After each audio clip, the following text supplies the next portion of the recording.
It was so strongly etched in their minds that Jehovah wanted their mother to punish them, so that they learned how God wanted them to behave and become faithful servants. This faith was eventually going to encourage them never to want to associate with their father, who chose the evil ways of the world over Jehovah's kingdom. Remember, the children were inflicted with extreme fear about the end times and the destruction of disobedient people through their literature, which is geared to teach young ones the ways of God's seemingly righteous organization. They all displayed extreme fear, even in front of me. When I asked them why they were so fearful, their unanimous answer was, "But that is what Jehovah wants moms and dads to do." I had to take matters slowly, explaining in a subtle way that their young minds could understand, using simple stories I created, such as furry animal imagery.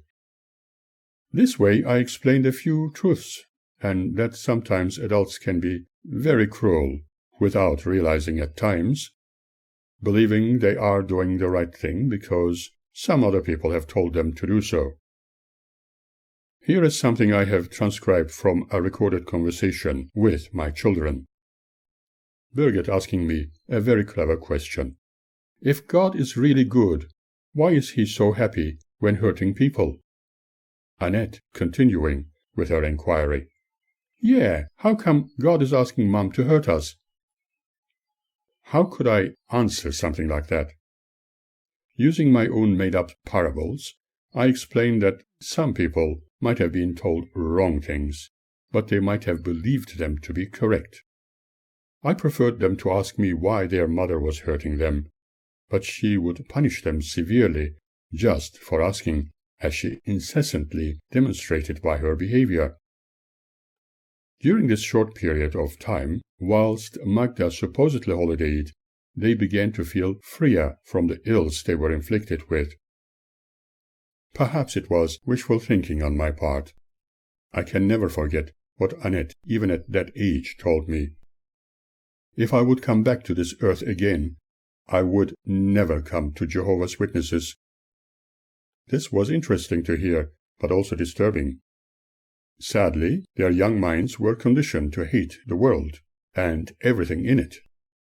They were growing up distrusting the entire world, wherein people were seen only to be doing wrong things.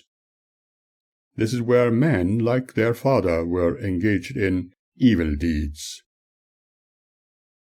They were deliberately conditioned to believe that their father was a worldly man, and therefore anything evil could be expected of him.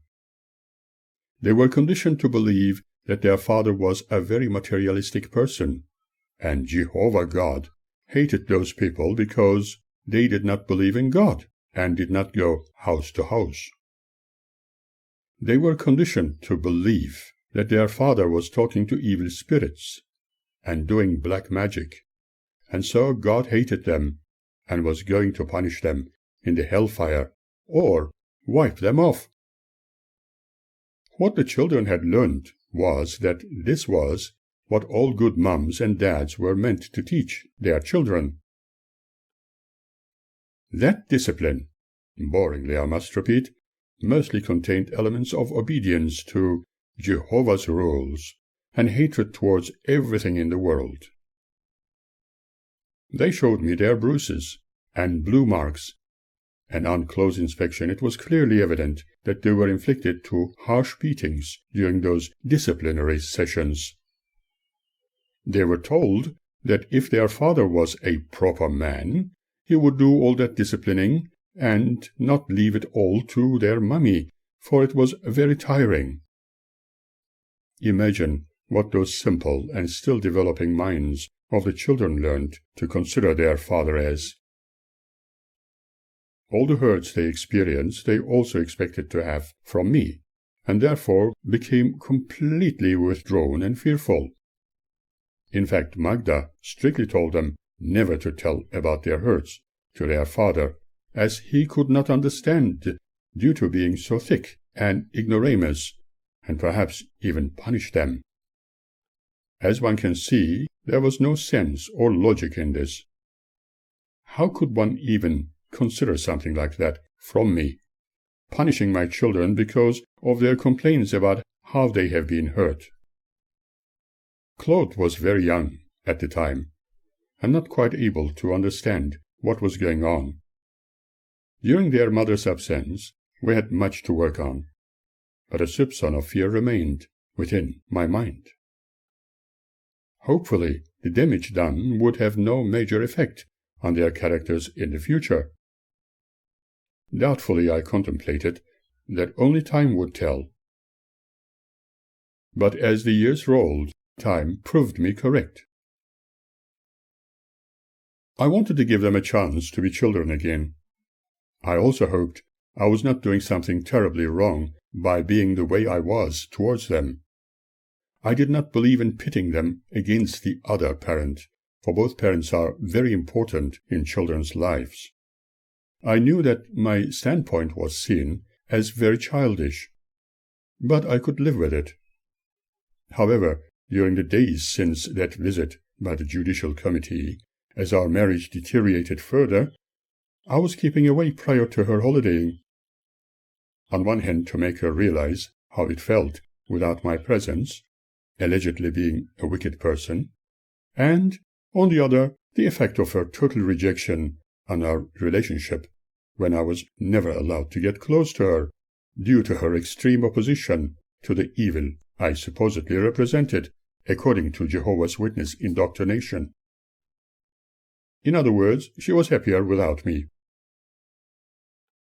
I tried to value my time by putting a lot of effort into research, sometimes frequenting university libraries, or occasionally visiting the Theosophical Society, and other interesting venues like the Victorian Spiritualist Union, Buddhist temples, Mormons, and Seventh-day Adventist churches, yoga classes, singing in choirs, performing on stage, or simply walking the streets at night. These kinds of activity kept me intact. The friends I met like Ross, Mike, Rick, David, and others gave me strength to cope with the situation I was in, and for that I am forever grateful. During the times I spent at the Theosophical Society, at their new address in Russell Street, I met others and became friends with them, including Jumei, Andreas, and Hal. Jumei claimed the earth was like a womb, and all life proceeded from her. Andreas was an eccentric, an artist specializing in mandalas, and believed in a central sun government, which organized elsewhere in the universe, claiming that he traveled to other planets from time to time. He further claimed that there were people living on Earth from other worlds. Originally, as Andreas declared, he was working in a hospital as a nurse, or an orderly, but when he claimed he discovered human flesh being served for hospital food, he lost his job. He often called himself a medicine man and a doctor, visiting his friends in hospitals to talk to them, and as he said, they were healed. He experienced a very ugly time during the Nazi occupation of Europe, and spoke perfect Hungarian, escaping into Belgium during the war years, and later migrated to Australia. He reacted furiously if anybody referred to his Hungarian background, insisting he was Belgian. But he never spoke that language, not even French, which is commonly used in that country, and had a broad Hungarian accent. Jumei was one of his close friends. Hal was originally a mathematician, and often used to lecture at the Theosophical Society about reincarnation until his passing. His written words contained his philosophies and predictions. He even spoke about how much he was looking forward to reincarnate, and promised he was going to talk to us again, face to face. I'm still waiting to see him in his newly reincarnated self. My friend Ross admired his teachings. I was also introduced to a number of female friends. One of them was young Andrea, who was keen about the French language and art, just like me. As you may call, she lived in the Chelsea-Frankston area with a group of others, and I was told she was modeling for photographers and artists. On those occasions when I felt like ending my existence, she was there to stop me, showing me that there were alternatives to life's circumstances, and I'm again unable to express my gratitude sufficiently. I could love her forever as a friend.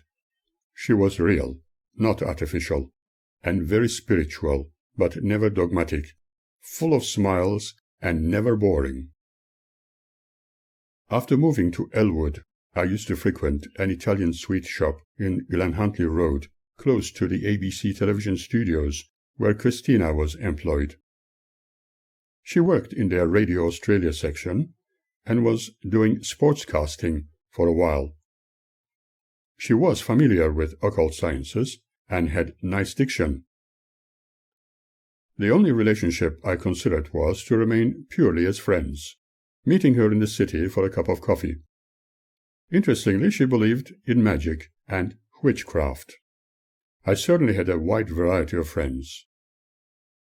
I thought that having a friend who one could trust and discuss things with which were personal to her, like those she felt in need to inquire about, could take one's mind into more constructive directions, and helping somebody in this way, especially as a psychologist and genuine friend, was certainly priceless. However, earlier Magda kept expressing her disgust about me being unfaithful to her for a long time, accusing me of having relationships with other women, preferring to kiss them instead of her, and enjoying their company without it being the case. When I was absolutely certain that there was no hope any longer to live as a married couple, then I could perhaps consider other partners to have close relationships with, for, after all, I needed to love someone whose love towards me was genuine and did not need to grow, like Magda's. Some of the witnesses Magda closely associated with were quite capable of inflicting people with extreme fear and embarrassment. I, on the other hand, was determined not to experience any of those emotions. The time finally came, and I was still young enough to fall in love again and forget the wasted years. Now, when there was an opportunity for me to build a new relationship with a woman I could fall in love with, that would be perfectly natural as long as she also loved me. Behind every successful person, there is a good partner, and that goes for both genders.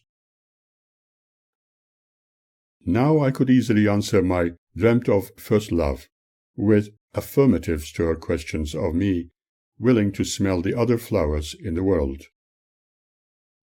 I did not need any further proof that she had never loved me, and I knew that I was living in a fool's paradise, with the hope of everything getting better. She repeatedly told me that a good psychologist would make things better with his family first.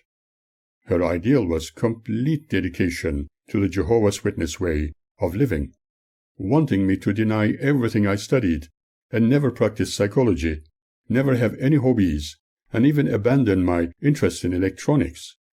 Therefore, talking to some interesting women from now on was going to be most refreshing, for there was no hope for us to rekindle the fire we had once dreamt of. It was certainly far better than being forced into living on the streets, like the other abandoned and homeless, without hope or dreams. I am not making any comparisons here, for everybody is unique in their own way. However, I had to be very cautious so as not to appear as if I was eagerly flirting, for I did not want to cause distress to anybody. When I met Andrea, as mentioned before, her interest in the French language and modeling for artists and photographers was a welcoming change, and she loved the sea, the sun, and outdoors, just like me. I met her more often when I knew I had no family, without neglecting my beloved children. We exchanged many ideas and shared time together, but I still preferred to remain a little cautious. Nothing very serious was happening between us. My marriage continued to become more and more a distant dream, and eventually it was completely beyond repair. Therefore, I did not see any reason not to develop a stronger and permanent affair with someone else, for I appreciated that life is much nicer and fulfilling when shared with people who truly love each other. It was far better than feeling miserable and suicidal. My marital status in tatters, I was pushed more and more out the door. After a period of living a life of loneliness, I did not feel guilty for talking to another woman. Interestingly, Magda always considered my talking, let alone working with women in general, as a worldly engagement towards sinning in the eyes of her God. However, it was wonderful to spend some quality time with a friend of the opposite gender. It was a very human thing all others, male or female, could engage in, and was not the practice of a sinning world, as the witnesses prefer to think. This may be one of the reasons why Jehovah's Witnesses subtly segregate women in their midst and never give them an opportunity to excel. But they have an excuse for that, wherein they speak of respect to the divine law as indicated in the Holy Scripts. During my dreaming of a happy marriage, I could not think of it being a very natural thing. But when I discovered I had no marriage, no home to go to, and everything was as Jehovah's Witnesses willed, although supposedly against their principles, I felt completely rejected, while they kept encouraging Magda to break away altogether because of my not being in their truth. I was now finally beginning to feel what real freedom was, and I am forever grateful for their skillful endeavors in separating us in the name of their righteous God. Perhaps I should replace the word God with their governing body. Again, repeating myself, my subsequent engagements with people interested in things like me were certainly far better than committing suicide, as certain others hoped I would. I am not saying this lightly, for it is based on further considerations. I was not really surprised to learn that Magda and her witness brothers and sisters hoped for my untimely demise, for much later I discovered Magda had declared that I was dead. When questioned, she would say, "Anybody who is dead in the eyes of my God is dead for me also, in every other way." Magda had proved that she could show some form of interest in rebuilding our family, but only on the advice from some of her dearest brothers. I could see in her eyes the uncertainty about how she could cope with the situation she was led into by the divine advice given by her only friends she was completely dependent upon. Whatever she was told by the so-called servants of the good Lord, she did as it was supposedly so diligently desired of their God. I still find it unbelievable that she had to please God and His only chosen above all else. She was ever ready to sacrifice her own family, children, and marital partner for the demands of the religious cultism she was completely dedicated to. Her attempts to recapture the happier moments we rarely had could not be successful as she might have hoped for. She was doing everything under the watchful eyes of the witnesses, hoping that I would yield to the demands of her only friends. I had no interest in having the company of those who had taken all her decision-making away, turning her into a witness-controlled zombie. They certainly found fertile ground in her. She might even have realized that we had gone too far down and broken to pieces, but the fault always had to be mine, for her elders had told her so. It was better for us to go our separate ways and create some meaning in our lives. However, she was still going to have a special place in my heart, for this had been my very first serious engagement, at least in fantasizing the building of a meaningful relationship. It was a wonderful dream, which turned into an horrendous nightmare. Dwight D. Eisenhower once wisely exclaimed, "Pull the string, and it will follow wherever you wish. Push it, and it will go nowhere at all."